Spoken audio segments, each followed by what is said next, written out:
Hindi ko malilimutan ang gabing iyon, ang gabing dumating si Lola Hilda.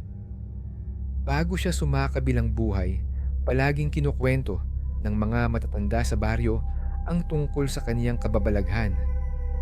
Sinasabi nila na si Lola Hilda raw ay may koneksyon sa mga espiritu at nilalang ng kagubatan. Bago siya mamatay, pinamamanahan niya ako ng isang lugar na walang sino man sa aming pamilya ang piniling manirahan. Isang lumang bahay sa tabi ng balete, malapit sa gitna ng kagubatan. Ako lang ang matigas ang ulo, kaya't napilitan akong tanggapin ang alok ng aking lola. Sa unang gabi ng aking pagdating, wala akong maramdaman na kakaiba. Nagsettle ako sa maliit na silid sa itaas at habang binabaybay ko ang mga makipot na hagdan, napansin ko ang mga kakaibang bagay, mga pinturang medyo magulo at mga lumang kasangkapan na tila hindi ginagalaw ng matagal. Pero hindi ko pinansin. Iniisip ko lang na kailangan kong mag-adjust sa bagong bahay. Ang mga bintana ng aking kwarto ay nakaharap sa isang malaking puno ng balete na naging dahilan ng mga kwento tungkol sa mga nilalang na naninirahan doon. Kinabukasan, habang nag-aayos ako ng mga gamit, naramdaman ko na parang may ibang presensya sa paligid ko. Hindi ko alam kung dahil ba ito sa katahimikan ng bahay o sa mga anino na naglalakbay sa mga pader. Pero sa kabila ng lahat, wala akong iniwasan. Masyado akong abala sa pag-aayos ng mga gamit at pagsasaayos ng bahay. Nang magtanghali, lumabas ako upang maglakad-lakad sa paligid. Doon ko napansin ang isang landas papuntang gubat. Isang landas na may matatayog na puno at parang may mga mata na nagmamasid sa iyo. Hindi ko na ito pinansin, pero naramdaman ko na may mga mata na nagmamasid mula sa dilim ng kagubatan. Bumalik ako sa loob ng bahay at habang iniisip ko ang nangyaring iyon, nagpasya akong magpahinga. Nang sumapit ang dilim, nagsimula na akong maramdaman ang presensya ng mga nilalang. Habang nakahiga ako sa aking kama, may narinig akong mahihinang kaluskos mula sa ibaba, sa kusina. Akala ko'y baka isang daga, ngunit napansin ko ang isang malamig na simoy ng hangin na pumapasok mula sa bintana ng aking kwarto. Tumayo ako at dahan-dahang nilapitan ng hagdan. Maya-maya, nagkakaroon na ng formang hindi ko maipaliwanag. Isang malabo na anino na naglalakad sa madilim na kusina. Matapos kong sumilip, napansin kong walang tao sa baba. Ngunit may isang bagay na hindi ko maiwasang mapansin. Ang mga lumang gamit sa kusina na tila hindi ko na nailigpit ay nagsimulang gumalaw. Ang mga kutsara at tinidor ay nagsimulang magtunog. Parang may kamay na humahawak sa mga ito at ikinuklik sa ibabaw ng mesa. Hindi ko alam kung may nanliligaw na espiritu or baka nga may nilalang na hindi ko nakikita. Ipinagpaliban ko na lang at nagsimula akong bumalik sa aking silid. Nang sumunod na gabi, nagpasya akong magdasal bago matulog. Habang bumubulong ako ng mga salita ng panalangin, napansin kong tila may mga mata na nagmamasid sa akin mula sa dilim ng aking kwarto.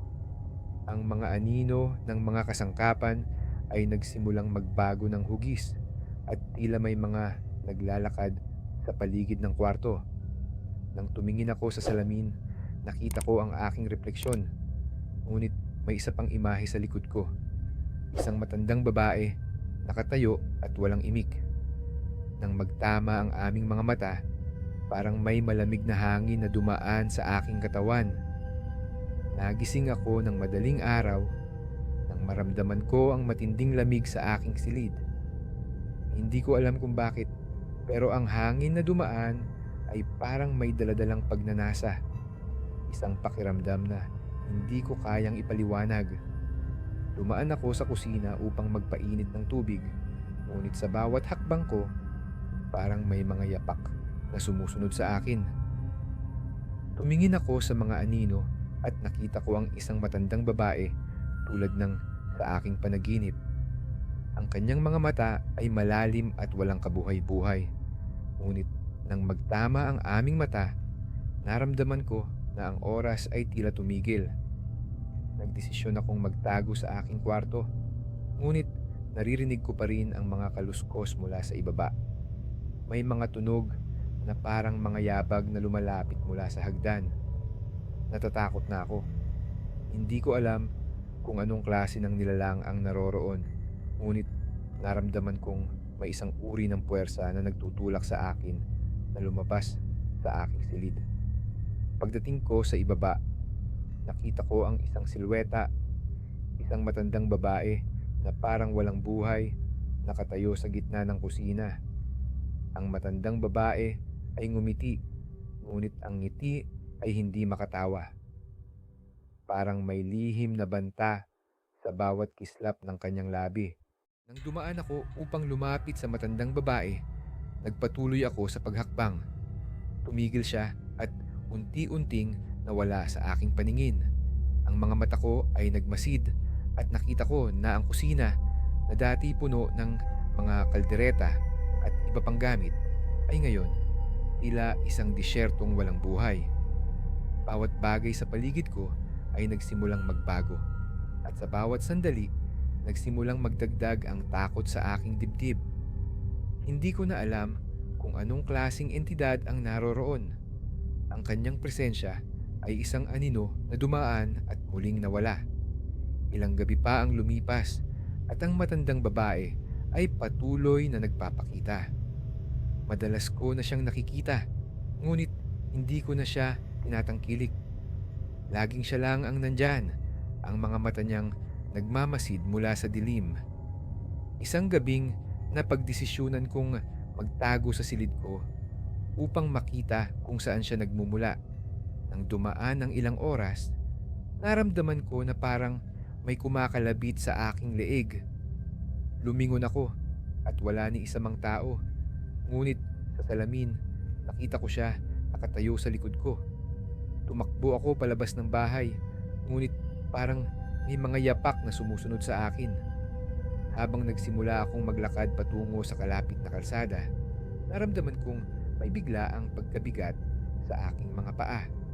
Ang mga kaluskos ay nagsimulang lumakas at sa mga sulyap ko, nakita ko ang matandang babae na nagsusundan sa aking bawat galaw. Hindi ko kayang magsalita. Wala akong lakas na magtangkang lumaban.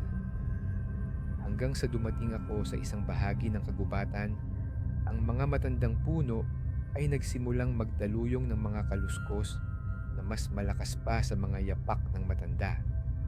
Pagtapos ng ilang minuto ng takot at kalituhan, napansin ko na ako'y muling nakatayo sa harap ng lumang bahay.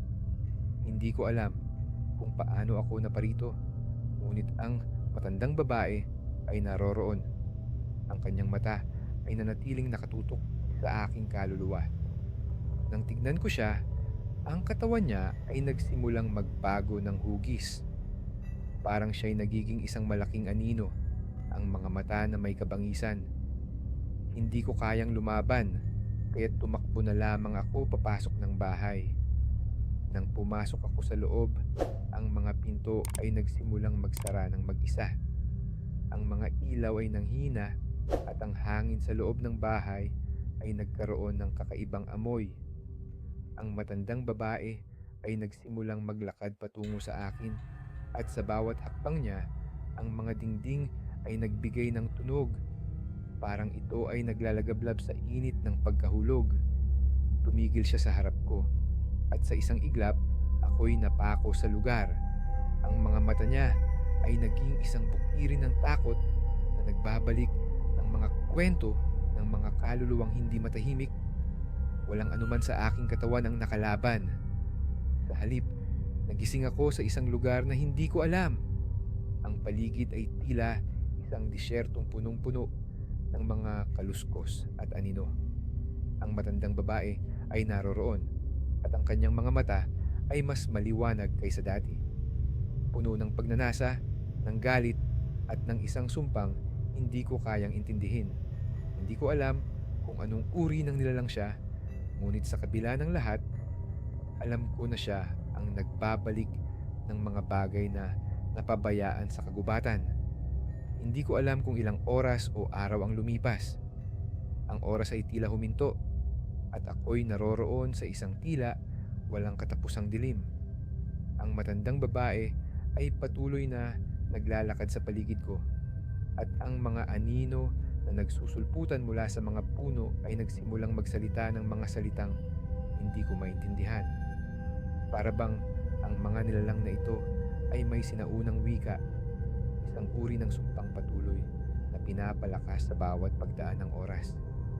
Sa bawat hakbang ko, mas lalong lumalala ang kabang nararamdaman ko. Hindi ko na kayang tumakbo. Ang matandang babae ay lumapit sa akin at hinawakan ang aking kamay. Ang kanyang mga kamay ay malamig, tila mga kamay ng isang patay na katawan na matagal nang nilimliman ng lupa. Ngunit sa bawat haplos niya, naramdaman ko ang isang matinding pighati. Ang sakit na dulot ng kanyang paghawak ay hindi isang pisikal na kirot, kundi isang uri ng kalungkutan na sumira sa aking kaluluwa. At sa isang saglit, narinig ko ang kanyang boses. Isang boses na puno ng kalungkutan at bigati. Isang tinig na naglalaman ng mga kwento ng mga kaluluwang inabandona sa kagubatan. Ikaw ang susunod, wika niya sa isang mahina at malungkot na tinig. Tulad ng mga kaluluwang nawawala, ikaw din ay magiging bahagi ng aming paghihirap. Ang mga mata mo, hindi mo ba nakikita? Ang lahat ng ito ay nasa iyong kamay. Sa mga salitang iyon, nakaramdam ako ng matinding takot. Hindi ko alam kung anong ibig niyang sabihin, ngunit parang may nangyaring kakaiba sa aking katawan. Para bang ang oras ay bumalik at ang bawat nangyari ay paulit-ulit na dumadaan sa aking isipan. Unti-unting pinapalalim ang takot ko. Bago ako makapagsalita, naramdaman ko ang mga paa ko na dahan-dahang bumangon mula sa lupa. Ang matandang babae ay patuloy na nakatingin sa akin at ang mga mata niya ay naglalaman ng mga lihim na hindi kayang ipaliwanag.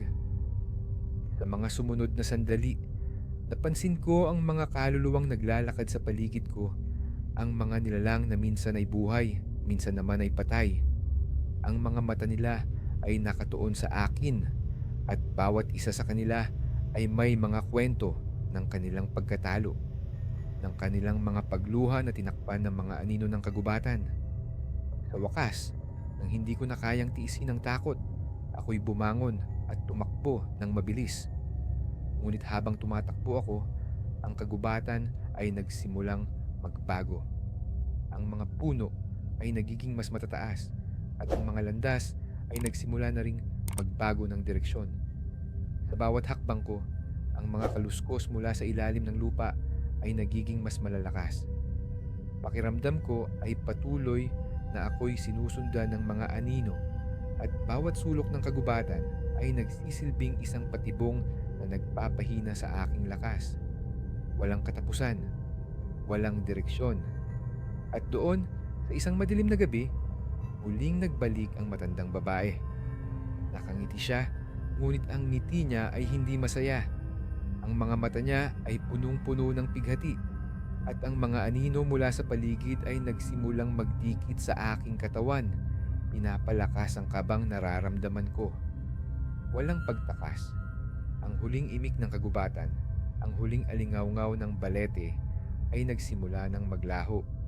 Ang lahat ng aking nararanasan ay naging bahagi na ng isang mas malalim na sumpa.